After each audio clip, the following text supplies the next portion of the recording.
तो दोस्तों आज हो गया 22 अप्रैल 2021। बिहार समेत देश दुनिया के बड़ी और ताज़ा समाचार लेके आए सिर्फ आपके लिए। चलिए फटाफट खबर शुरू करते हैं। उससे पहले चैनल को अब तक सब्सक्राइब ना किया हो तो फटाफट चैनल को सब्सक्राइब कर दे, लाइक कर दे, शेयर कर दे ताकि इसी तरह की खबर आप हर रोज़ देख सकें। चलिए शुरू करते हैं आज की पहली बड़ी खबर। अस्पतालों में ऑक्सीजन के कारण गंभीर होती स्थिति पर दिल्ली हाईकोर्ट ने बुधवार को सख्त रुख इख्तियार कर लिया है। हाई कोर्ट ने केंद्र सरकार से यहां तक कहा है कि भीख मांगिए, उधार लीजिए या चोरी कीजिए, लेकिन अस्पतालों को ऑक्सीजन की आपूर्ति सुनिश्चित कीजिए। हाई कोर्ट ने केंद्र सरकार को तत्काल प्रभाव से औद्योगिक इकाइयों को दी जाने वाली ऑक्सीजन गैस की आपूर्ति बंद करने का आदेश दिया है। न्यायालय ने कहा कि आखिर केंद्र सरकार सच्चाई और स्थिति की गंभीरता को स्वीकार क्यों नहीं कर रही है। उच्च न्यायालय ने सभी उद्योगों से कहा है कि वो अपने इस्तेमाल के लिए उत्पादित ऑक्सीजन इस संकट के समय में केंद्र सरकार को दे और सरकार इसे ज़रूरत के हिसाब से सभी राज्यों के हॉस्पिटल को इसकी आपूर्ति करे। आपको बता दें कि जस्टिस विपिन सांघी और रेखा पल्ली की पीठ ने केंद्र सरकार को उद्योगों से ऑक्सीजन लेकर अस्पतालों तक पहुंचाने के तरीकों और साधनों पर विचार करने को कहा है। ज़रूरत पड़ने पर इसके परिवहन के लिए समर्पित कॉरिडोर या विशेष विमान का सहारा लेने के लिए कहा है। पीठ ने सरकार को हर हाल में अस्पतालों में ऑक्सीजन की आपूर्ति सुनिश्चित करने के लिए कहा है। आज की दूसरी बड़ी खबर। संयुक्त किसान मोर्चा ने बुधवार को कहा है कि फसल की कटाई के बाद बड़ी संख्या में किसानों का केंद्र के 3 कृषि कानून के खिलाफ प्रदर्शन को मजबूत करने के लिए दिल्ली की तरफ आना शुरू हो गया है। मोर्चा ने कहा कि केंद्र के पास प्रदर्शनकारी किसानों के साथ गतिरोध दूर करने का एक ही रास्ता है कि तीनों विवादित कानूनों को रद्द करना और ऐसा कानून लेना जो न्यूनतम समर्थन मूल्य की गारंटी देता हो। आपको बता दें कई किसान संघों के सामूहिक संगठन संयुक्त किसान मोर्चा के किसान बड़ी संख्या में बीते 146 दिनों से दिल्ली से लगे सिंदूर, टिकरी और गाजीपुर बॉर्डर पर डटे हुए हैं और तीनों नए कृषि कानूनों को रद्द कराने और फसल के लिए MSP का नया कानून लाने की मांग कर रहे हैं। आपको बता दें कि SKM नेता दर्शन पाल ने एक बयान में कहा कि SKM के आह्वान पर बड़ी संख्या में किसानों ने दिल्ली की तरफ आना शुरू कर दिया है। फसल की कटाई के बाद किसान सिंदूर, टिकरी, गाजीपुर और शाहजहांपुर बॉर्डर पर प्रदर्शन को मजबूती देने के लिए आ रहे हैं। आज की तीसरी बड़ी खबर। पश्चिम बंगाल में छठे चरण के 4 जिलों के 43 सीटों पर चुनाव के लिए बीजेपी और TMC ने कमर कस ली है। इन 43 सीटों पर बीजेपी और TMC दोनों के लिए लड़ाई आसान नहीं है। इसका अंदाज़ा आप इससे लगा सकते हैं कि वोटिंग से पहले इन जिलों में हिंसा भी शुरू हो गया है। मंगलवार को उत्तर 24 परगना के इलाके में बम विस्फोट की घटना सामने आई जिसमें एक व्यक्ति की मौत भी हो गई है। आपको बता दें कि उत्तर 24 परगना उन 4 जिलों में शामिल है जहां वोट डाले जाने हैं। छठे चरण की 43 सीटों पर उत्तर दिनाजपुर की 9 सीटें, नादिया की 9 और उत्तर 24 परगना के 17 और पूर्वी बर्धमान जिले की 8 सीट शामिल है। आपको बता दें कि पश्चिम बंगाल विधानसभा चुनाव के लिए एक तरफ बीजेपी तो दूसरी तरफ ममता बनर्जी की अगुवाई वाली TMC पूरे दमखम के साथ मैदान पर है। बंगाल की 294 सीटों में बीजेपी 200 से अधिक सीट जीतने का दावा कर रही है तो TMC एक बार फिर सत्ता में वापसी का आस लगाए बैठी है। आज की चौथी बड़ी खबर। बिहार में कोरोना वायरस के मामले लगातार बढ़ते जा रहे हैं। ऐसे में वायरस के खिलाफ जंग के लिए कोरोना वैक्सीन लगाई जा रही है। इस बीच बिहार सरकार ने एक बड़ा फैसला किया है। मुख्यमंत्री नीतीश कुमार ने 18 साल या ऊपर के लोगों को मुफ्त टीका देने का फैसला किया है। इसकी जानकारी खुद मुख्यमंत्री ने ट्विटर पर दी है। आपको बता दें कि CM ने ट्वीट कर कहा है कि 18 वर्ष और इससे ऊपर के सभी बिहार वासियों को मुफ्त टीकाकरण राज्य सरकार द्वारा किया जाएगा। इससे पहले असम, उत्तर प्रदेश, मध्य प्रदेश और छत्तीसगढ़ सरकारों ने 18 साल की उम्र के सभी लोगों को मुफ्त टीका देने की घोषणा की थी। आपको बता दें केंद्र सरकार के फैसले के बाद सबसे पहले उत्तर प्रदेश ने सबको मुफ्त में टीका देने का फैसला लिया। उसके बाद मध्य प्रदेश और बिहार और छत्तीसगढ़ ने भी ऐसा ऐलान कर दिया है। अब केरल सरकार ने कहा है कि वो अपने राज्य के लोगों को मुफ्त में कोरोना वायरस का टीका देंगे। केरल के मुख्यमंत्री पिनराई विजयन ने बुधवार शाम को कहा है कि उनकी सरकार 18 साल से अधिक उम्र के सभी लोगों को मुफ्त में टीका मुहैया करवाएंगे। आपको बता दें कि बिहार में टीकाकरण अभियान पहले से ही मुफ्त में चल रहा है। राज्य में विधानसभा चुनाव से पहले NDA ने अपने घोषणा पत्र में सभी को मुफ्त टीका देने का वादा किया था। आज की पांचवी बड़ी खबर। तेलंगाना हाई कोर्ट की टिप्पणी पर असदुद्दीन ओवैसी ने उठाया सवाल। जी आपको बता दें कि ऑल इंडिया मजलिस इत्तेहादुल मुस्लिमीन के राष्ट्रीय अध्यक्ष असदुद्दीन ओवैसी ने तेलंगाना हाई कोर्ट की टिप्पणी पर सवाल उठाया है। बुधवार को हाई कोर्ट की टिप्पणी पर ट्वीट करते हुए कहा है कि हाई कोर्ट में संवैधानिक सीमाओं का अतिक्रमण हुआ है। असदुद्दीन ओवैसी ने अपने ट्वीट में लिखा है कि तेलंगाना हाई कोर्ट ने कहा है कि या तो राज्य में सरकार 48 घंटे में नाइट कर्फ्यू लगाने पर फैसला ले, अन्यथा कोर्ट आदेश जारी करेंगे। असदुद्दीन ओवैसी ने कहा है कि नीतिगत फैसलों पर कोर्ट का दखल दुर्भाग्यपूर्ण है। असदुद्दीन ओवैसी ने हाई कोर्ट में जनहित याचिका दायर करने वाले वकील समीर अहमद के बयान का जिक्र करते बताया कि अदालत ने नाइट कर्फ्यू लगाने जैसा कोई निर्देश नहीं दिया था। असदुद्दीन ओवैसी ने ट्वीट कर कहा है कि लोगों को कोविड और भुखमरी में से किसी एक को चुनने के लिए मजबूर नहीं किया जाना चाहिए। लॉकडाउन नुकसान निसंदेह है।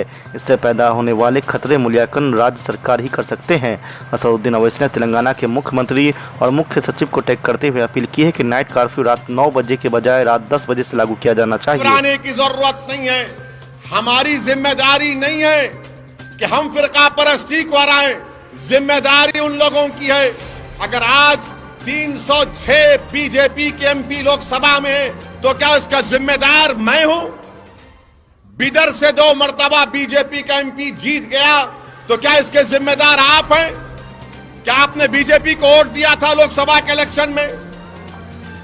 कितने लोगों ने वोट नहीं दिया? हाथ उठाओ। डरो मत।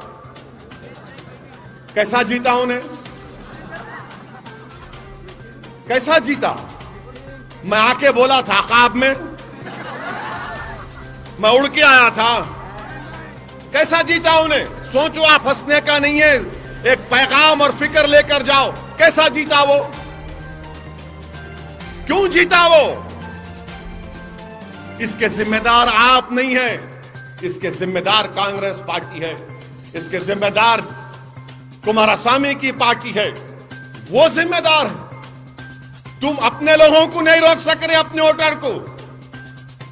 यहां के दूल्हे भाई की तलवार बन के हमको बता रहे, वहां नहीं रोकते जाके। वहां भाग गया उन्हें मोदी के गोद में बैठ के चाय पी रहा। हमारे पास आकर बोलते हैं नहीं नहीं देखो उन्होंने आ गए ना, अब हमारे से मिलकर हो। अरे तुम लोग उसको जिता रहे, हम नहीं जिता रहे। आपका वोटर भाग गया उधर, उन्हें आरएसएस की चड्डी और पैंट पहन के भाग गया। हम तो नहीं गए, मगर नहीं, आप लोगों सेकुलरिज्म को जिंदा रखना। अरे हम खुद मर जा रहे ना, कितनों को जिंदा रखेंगे आप? कितनों की गुलामी करेंगे हम? मेरे अजीज दोस्तों और बुजुर्गों, जब बंगाल को जाकर देखा हूं, मालदा और मुर्शिदाबाद, क्या आप सोच सकते बिदर में बैठकर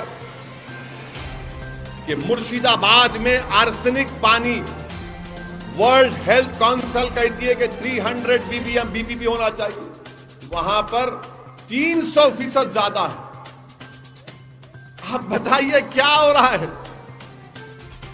बंगाल में 38% मुस्लिम जो हैं वो महाना 2400-500 रुपये कमाते। कोई जी सकता उसमें? ये फिरका परस्ती नहीं है। और हम पे इल्जाम लगाते हैं।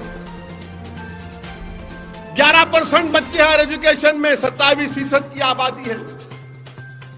ये तमाम लोग आकर दबा रहे हैं, दीवार की तरफ धकेल रहे हमको, दीवार की तरफ फट जाओ। जिस तरह कचरा साफ करते ना झाड़ू से, इस तरह हमको कचरा समझकर साफ कर रहे हैं। याद रखो, मैं जब तक जिंदा रहा अपनी ये बात करता रहूंगा। मुझे परवाह नहीं है किसी को तकलीफ हो, मैं सच्चाई को बयान कर रहा हूं। कितना बर्दाश्त करेंगे हम?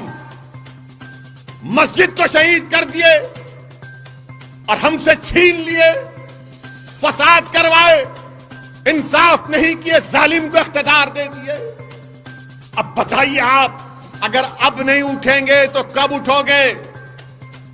मेरी बात अगर कड़वी लग रही है तो आदत डालो, क्योंकि मैं यहां पर तुम्हारे सामने खड़े होकर चापलूसी या मुनाफिकत नहीं कर सकता। मैं तुमको सच्चाई बता रहा हूं जो तुमको नहीं बताई गई थी। यह सच्चाई है हमारे देश की, यह सच्चाई हमारे देश की। यकीनन देश से मोहब्बत करना है और करते रहेंगे, मगर देश से मोहब्बत करना अलग है, सियासत में अपना मुकाम पैदा करना यह भी हुब्बुल वतनी है। अगर भारत से मोहब्बत है तो भारत की सियासत में अपना एक मुकाम पैदा करो। हम गुलामी करने के लिए नहीं पैदा हुए, हम चापलूसी करने के लिए नहीं पैदा हुए।